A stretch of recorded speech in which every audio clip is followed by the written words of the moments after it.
অসমৰ ৰাইজ আগন্তুক বিধানসভা নিৰ্বাচনত দেখাই দিব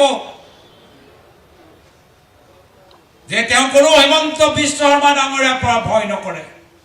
অসমৰ ৰাইজে ক'ব হু ইজ হিমন্ত বিশ্ব শৰ্মা ডাঙৰীয়া। মইতো কৈয়ে দিছোঁ, মোৰ দেউতাৰ নাম মাৰ নাম কৈয়ে দিছোঁ, আৰু এইটোলৈ বিতৰ্ক কিয় লাগে? এইটো মই কি জানো, তেওঁ ভাবে যে তেওঁৰ দেউতাকৰ নামটো ডাঙৰ নাম, মোৰ দেউতাৰ নামটো সৰু নাম, সেইটোৱে হ'ব আৰু। অসমৰ ৰাইজ আগন্তুক বিধানসভা নিৰ্বাচনত দেখাই দিব যে তেওঁ কোনো হিমন্ত বিশ্ব শৰ্মা ডাঙৰীয়াৰ পৰা ভয় নকৰে। অসমৰ ৰাইজে ক'ব হু ইজ হিমন্ত বিশ্ব শৰ্মা ডাঙৰীয়া। মইতো কৈয়ে দিছোঁ, মোৰ দেউতাৰ নাম মাৰ নাম কৈয়ে দিছোঁ, আৰু এইটোলৈ বিতৰ্ক কিয় লাগে? এইটো মই কি জানো, তেওঁ ভাবে যে তেওঁৰ দেউতাকৰ নামটো ডাঙৰ নাম, মোৰ দেউতাৰ নামটো সৰু নাম, সেইটোৱে হ'ব আৰু।